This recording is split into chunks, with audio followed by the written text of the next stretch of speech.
Hey everyone. There we go. Welcome back to the channel. Um,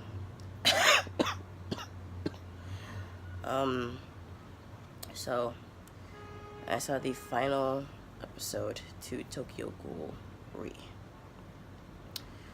Now, since I'm an anime only, there's a lot that I am definitely missing. There's a lot I definitely missed about this whole thing. But excuse me, but I am going to continue reading the manga because I'm still only at the beginning, and this anime adaptation has animated a good portion of the Tokyo Ghoul Re manga so far. And as I stated in my previous videos, there is going to be a season 2 to this in the fall. So, picking up where the last episode left off, things are really getting worse. There's been a lot of casualties, and the worst casualty of them all has to be Shirazu. He pulled out all the stops to stop Noto once and for all. And in the end, he ended up dying in the process, which is sad. Because his goal really was to make enough money to help his sister. Because a few episodes back, we saw that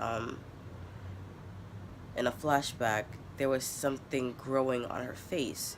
And now she's in a hospital with a Kagune-like cyst growing out of her face.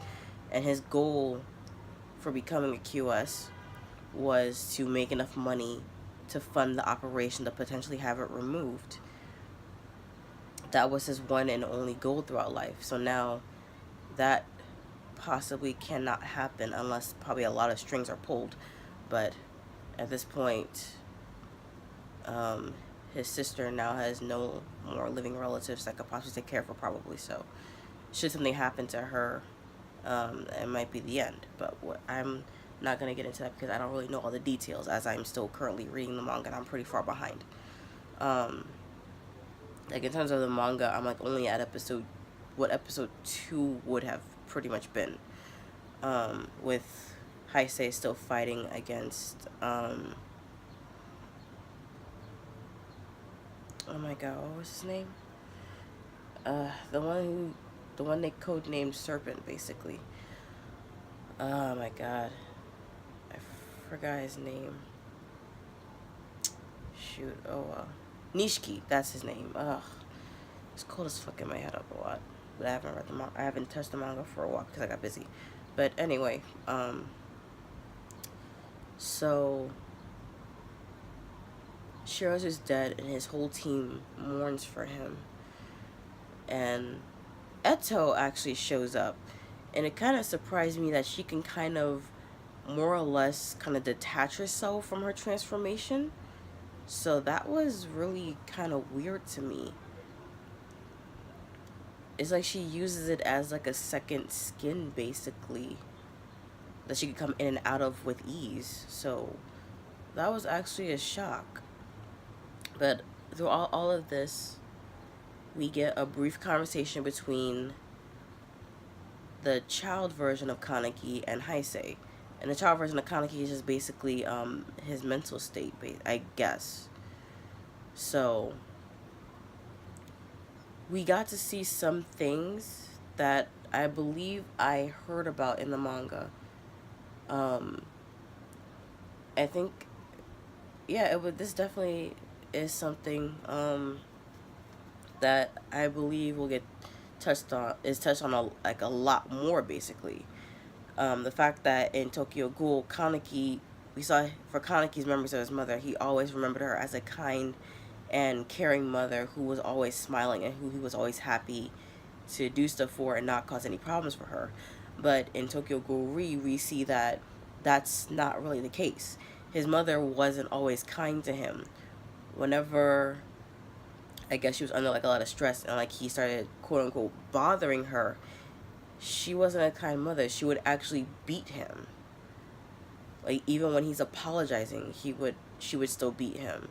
So she wasn't exactly a kind, caring mother. And these are the memories that have been buried under the surface until just now. Now we only see a glimpse of this in this episode. I think it's explained a lot more in the manga actually, and I really kind of can't wait to get to that part because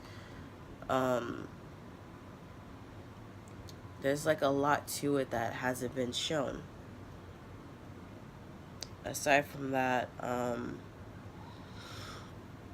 as you can see in the thumbnail, Heisei basically gave up his consciousness to control Kaneki's body. So now Kaneki is back, but he seems a lot different than what he was before.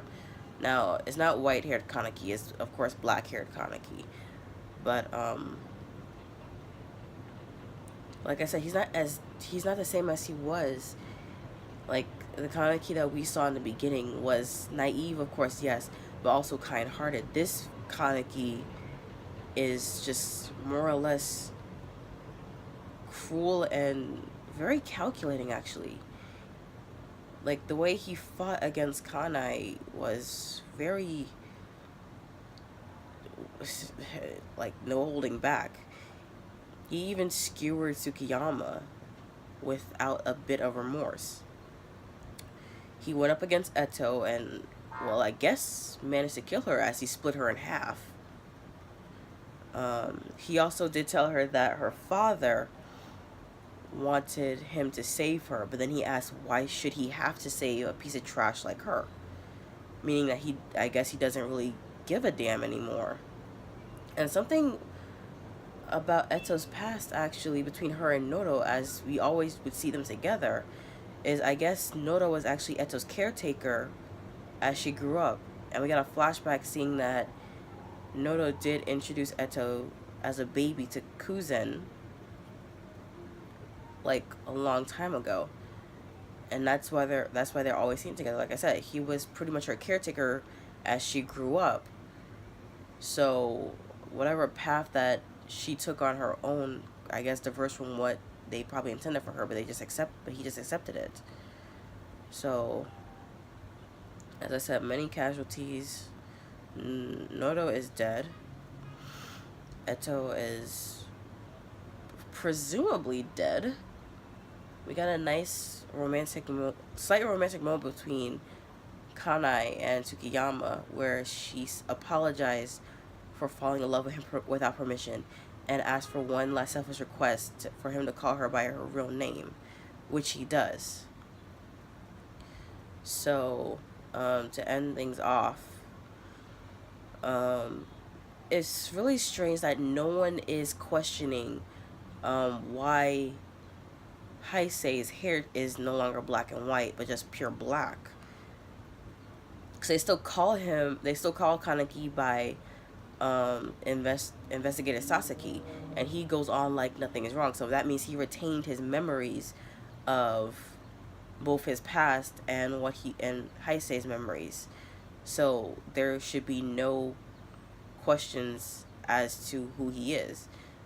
Though I kind of wonder, did he get his arm? Did he get his arm back actually, or did he just like regenerate that? Because that's actually kind of a big question for me right now. So to end off the episode, Tsukiyama was taken in by Toka and Yomo. And I did have this question for a while. In Tokyo Ghoul Re, Toka went up against her brother, and he ate her Kagune. So I wondered what would happen. Does she even still have a Kagune? But she still has the Kagune sacs under her skin. So of course she still has a Kagune. But now in this, her Kagune is fully formed. Like before, it was only like one wing. But now she has two fully formed wings. So, like I said, Tsukiyama was taken in by Yomo and Toka. So, he'll probably be in the next season.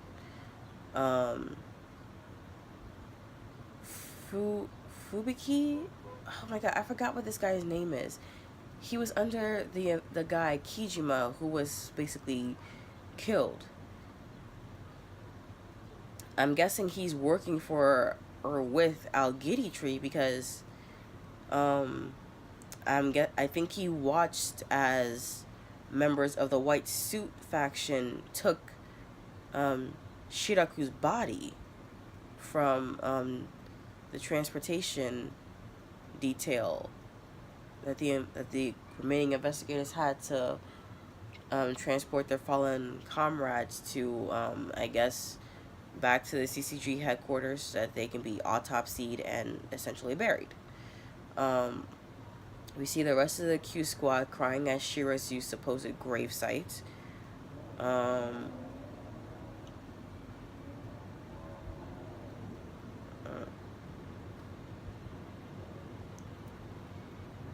um, aside from that, we might actually get. Actually, I think this does appear. This does happen in the manga. I think later in the manga, Kaneki goes up against Arima again, and I believe it possibly results in Arima's death, but I can't be sure because, like I said, I'm still like way, way, way at the beginning of the manga, so it's gonna take me a while to even reach half of what was shown in this rendition of Tokyo Ghoul Re. So yeah, but final thoughts.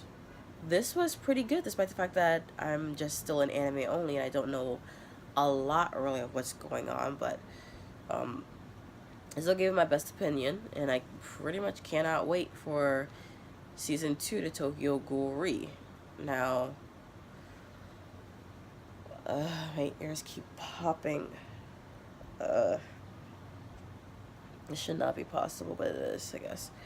If you excuse me, I'm going back to bed so I could recover a bit more. Look forward to my reviews later in the week.